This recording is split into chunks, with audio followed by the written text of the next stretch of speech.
Aqui você ouve as notícias que os outros não dão. Jornal Brasil Atual. Agora são 8h07 e vamos conversar com o advogado e professor de Direito da Universidade de Fortaleza, integrante da Associação Brasileira de Juristas pela Democracia, BJD, Marcelo Uchoa. Bom dia, Uchoa. Bom dia, Glauco. Bom dia, Nama. Bom dia a todos que assistem o Jornal da Brasil Atual.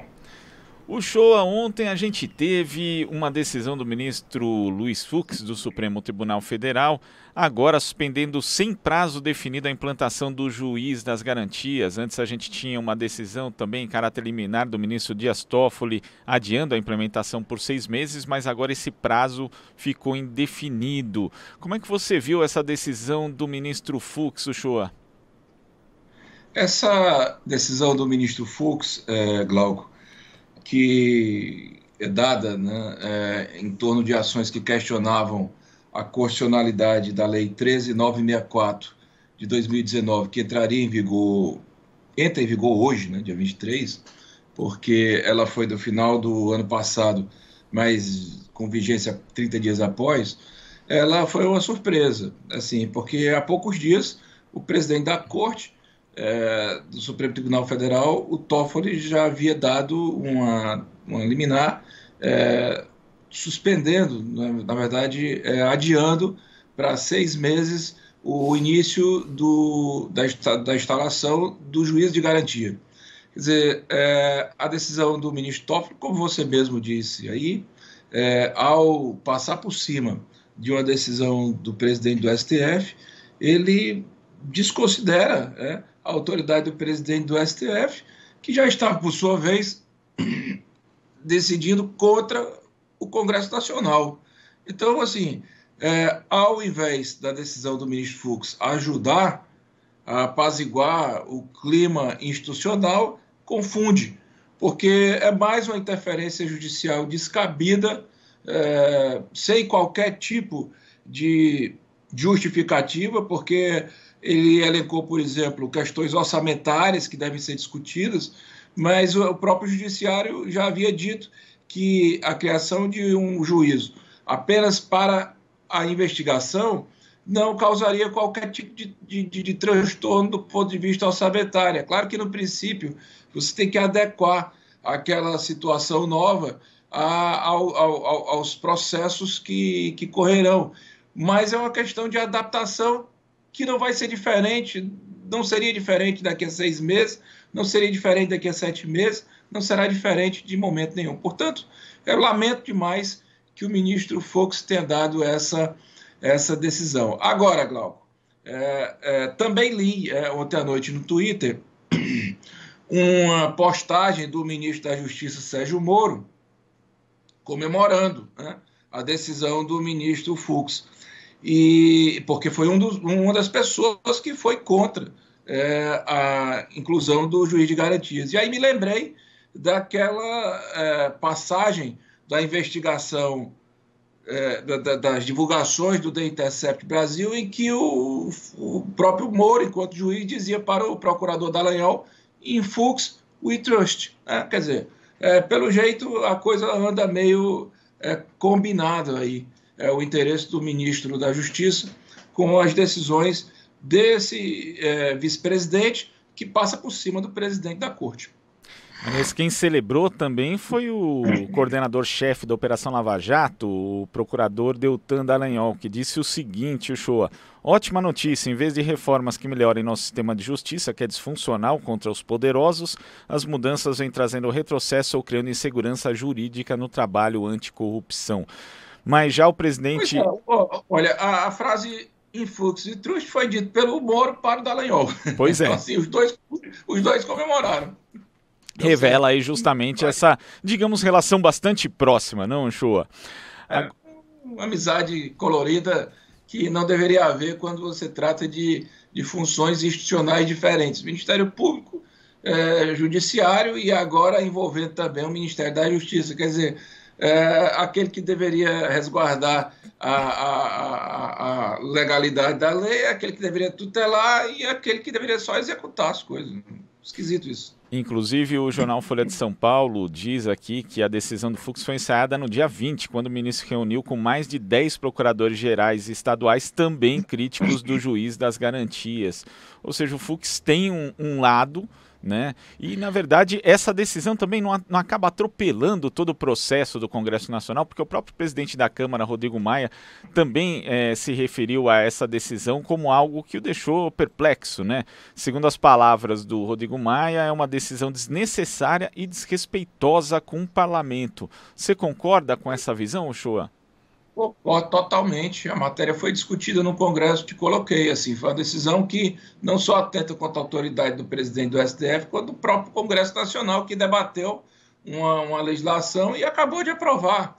Quer dizer, a lei acaba de ser aprovada, nem entra em vigência. E o relator de um processo, numa ação judicial, que eventualmente é proposta lá no Supremo Tribunal Federal, já concede a liminar suspendendo o juiz de garantia. Eu acho um desrespeito muito grande. É muita falta de consciência republicana, se imaginar que os poderes são independentes e que precisam ser harmônicos para as coisas funcionarem corretamente. Isso aí, como eu te disse, não contribui, pelo contrário, só aquece o cenário de instabilidade institucional no país e confunde a cabeça das pessoas. É claro que leva para o debate um rol enorme. A gente acabou de ver na entrevista anterior da entrevistada falando desse rol enorme de pessoas que não conhecem absolutamente nada da discussão e que vai agora passar a dar a sua opinião, porque acha que é assim, acha que é assado, acha que, na verdade não deve ser na forma do achismo, né? Deve ser na base da racionalidade da aplicação do direito. Se o parlamento cria a lei, em princípio, ela é constitucional. Se ela for declarada inconstitucional, isso tem que passar por uma análise aprofundada e não uma canetada só. O camarada suspende indefinidamente algo que já tinha sido adiado por 6 meses pelo presidente do tribunal. É inacreditável isso. Agora, a decisão também afetou outros pontos desse chamado pacote anticrime, né? Que a gente já discutiu que a denominação nem deveria ser essa, Uchoa, mas ela derruba um item que beneficiava presos que não tivessem sido submetidos à audiência de custódia em um prazo de 24 horas. Ele também suspendeu alterações dos procedimentos adotados em caso de arquivamento do inquérito policial. O que eu achei interessante, Uchoa, é que todos os pontos que o ministro Luiz Fux suspendeu, na verdade eles dizem respeito eles vão de forma contrária à onda punitivista que existe no Brasil, né? Agora, os itens que estão a favor, nesses ele não viu problema nenhum. Quer dizer, é bastante incoerente, não, Uchoa? Ou talvez coerente demais. Coerente com a linha de pensamento que ele vem adotando, que é essa de achar que, como você disse, que achei bacana isso que você colocou, não deveria ser chamado lei anticrime, porque lei nenhuma acaba com o crime, né? Criminalidade não se acaba com a lei. Isso aí, pelo contrário, na verdade, uma linha punitivista, ela às vezes põe para debaixo do tapete uma série de problemas sociais que existem e em função dos quais a criminalidade avança ou retrocede e tal. Esses pontos que você comentou, elas vão, por exemplo, contra a presunção de inocência. Ora, se tem uma lei que diz que um preso em 24 horas tem que ser submetido à autoridade judiciária, por quê? Porque aquela autoridade judiciária vai verificar se aquele preso ele tem que realmente ser preso, ou se ele pode sair com a tornozeleira, ou se ele não merece ser preso. Se ele não for submetido, pelo princípio da presunção de inocência, que é um princípio básico do direito penal, fora os outros que tutelam a garantia da pessoa humana, do direito de defesa, ele deveria ser liberado. Aí o ministro Fux pensa o contrário. Não, você tem que ficar preso. Quer dizer, a gente dá avanços do ponto de vista civilizatórios e o ministro Fux dá retrocesso.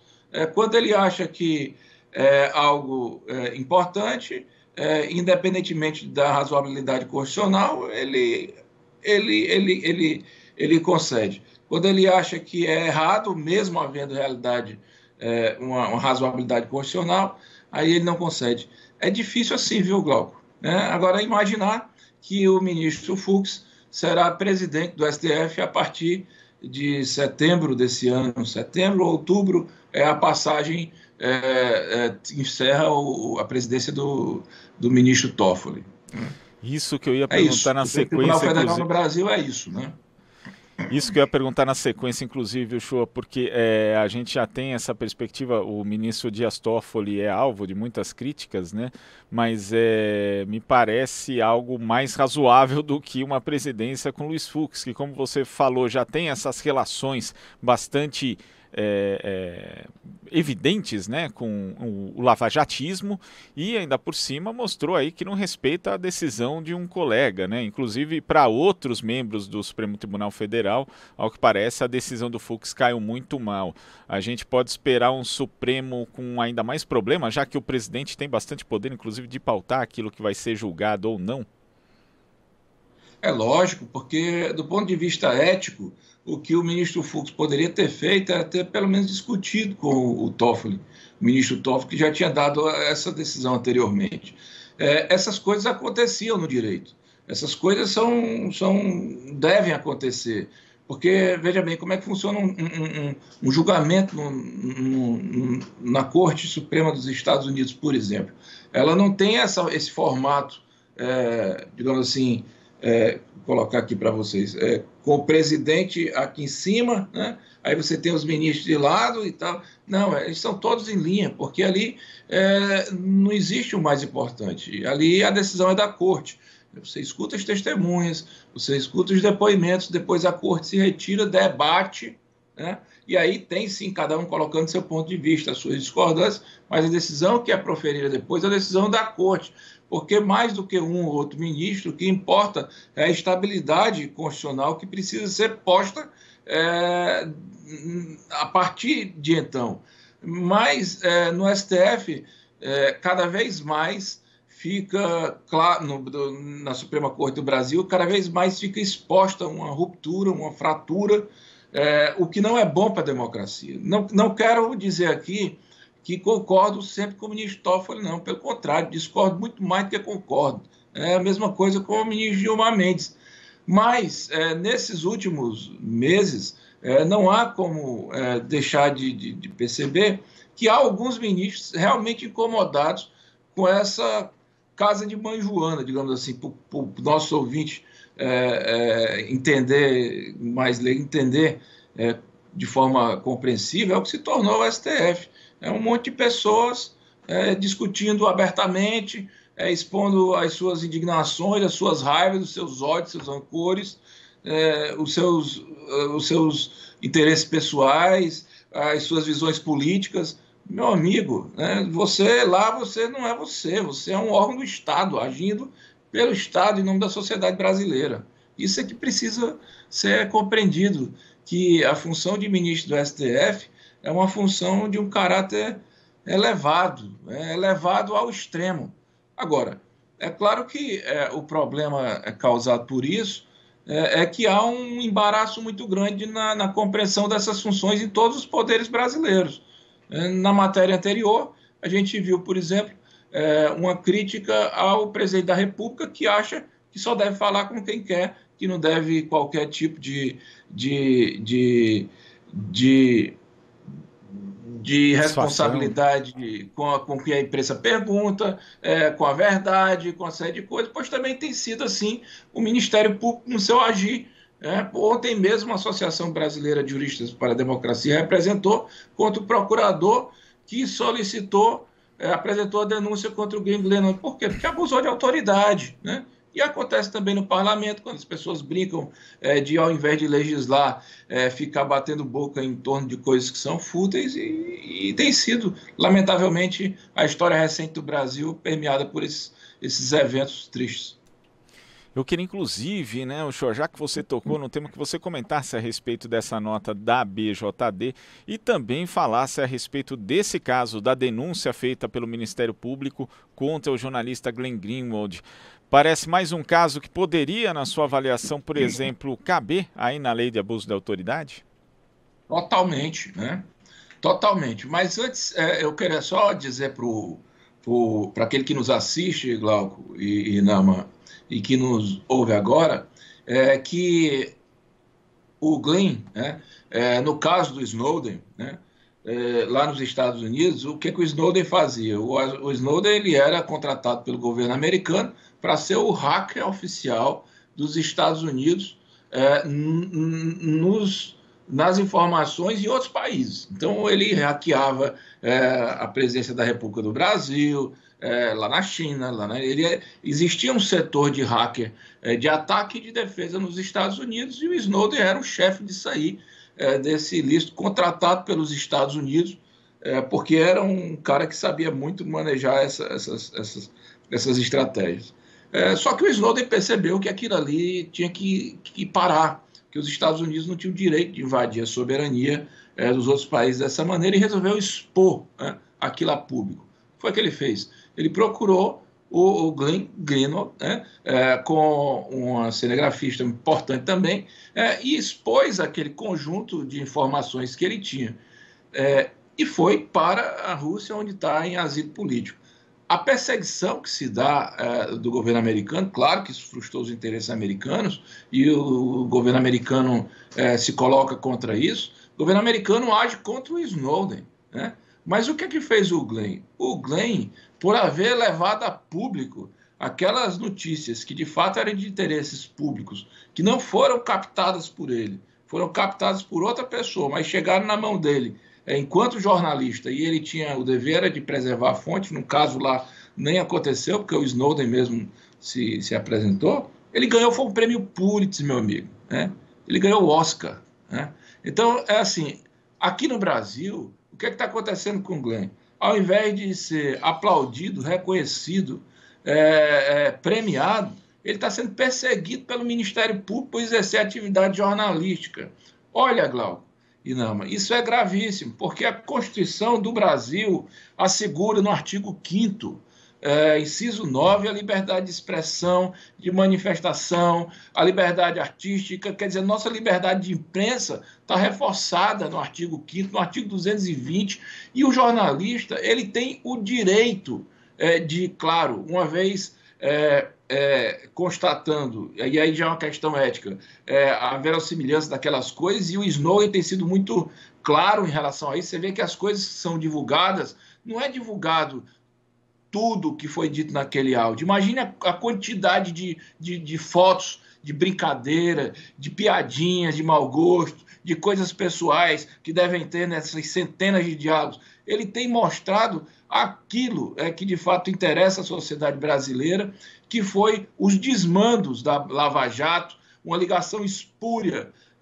do Judiciário com o Ministério Público, envolvendo o Supremo Tribunal Federal, no caso aí do Infux, o iTrust. Quer dizer, coisas de interesse público que são tutelados pela Constituição. E o procurador, né, da República, quando denunciou o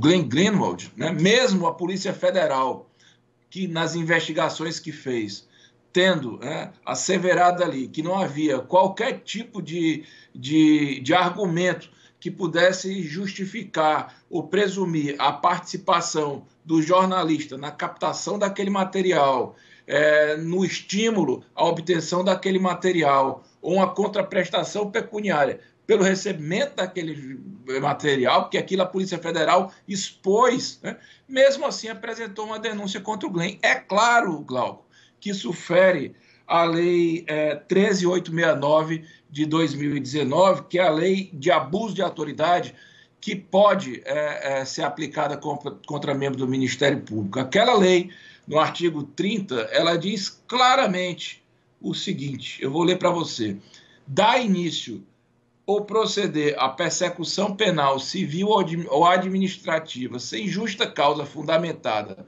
ou contra quem sabe inocente, pena detenção de 1 a 4 anos e multa.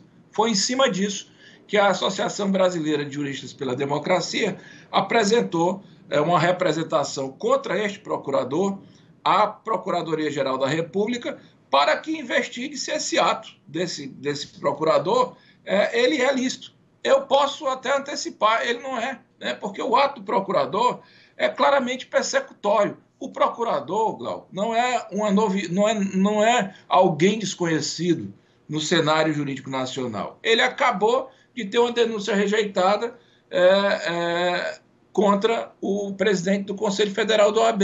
Né? Por quê? Porque injustamente acusou o presidente da OAB de estar cometendo um crime que não cometeu. Este procurador, ele já fez isso algumas vezes contra o Lula quando era presidente da República. Quer dizer, é um procurador que já tem uma passagem de anos pelo Exército Brasileiro. É um procurador que está fazendo política, não está fazendo a função elevada que deve ser de ministerial de defesa da República. E por isso ele agora vai ter que se confrontar com essa lei recente que entrou em vigência agora no começo do ano e que foi gerada exatamente porque a Lava Jato mostrou o quão possível as autoridades poderiam se exceder no direito de usar uma toga, no direito de ser Ministério Público, nas conduções coercitivas injustas, nas formas de determinação de delações premiadas absurdas, na forma de cerceamento de direito de defesa,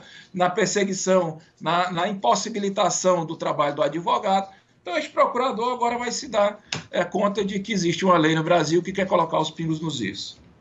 Então a gente vai acompanhar aqui o andamento justamente dessa representação feita pela ABJD. Uchoa, queria agradecer muito aqui a sua participação no Jornal Brasil Atual e até a próxima. Glauco, é sempre um prazer participar. Eu queria dizer que para mim tem sido um orgulho muito grande compor a Associação Brasileira de Juristas para a Democracia. Nesse caso foi a nossa Secretaria de Assuntos Jurídicos, que rapidamente diligenciou não só um trabalho de denúncia dessa perseguição ao Glenn pela atividade jornalista, que pode ser extensiva a todos os jornalistas do país, mas que também prontamente fez essa representação, que acho que vai surtir algum efeito positivo, apesar de que acho que o Glenn também tomará as suas próprias providências, porque ele também tem a sua defesa e não vai deixar por menos isso. O Glenn vem fazendo um trabalho impecável, você pode não concordar com ele, mas ele também não está tomando partido, ele só está esclarecendo, só está mostrando para o povo coisas que o povo deveria agradecer por estar fazendo. Se eu pudesse dar o Oscar, eu daria o Oscar para ele. Tá certo. Obrigado, Uchoa. Conversamos aqui com o advogado e professor de Direito da Universidade de Fortaleza, integrante da Associação Brasileira de Juristas pela Democracia, ABJD, Marcelo Uchoa. Você está ouvindo Jornal Brasil Atual. As notícias que os outros não dão.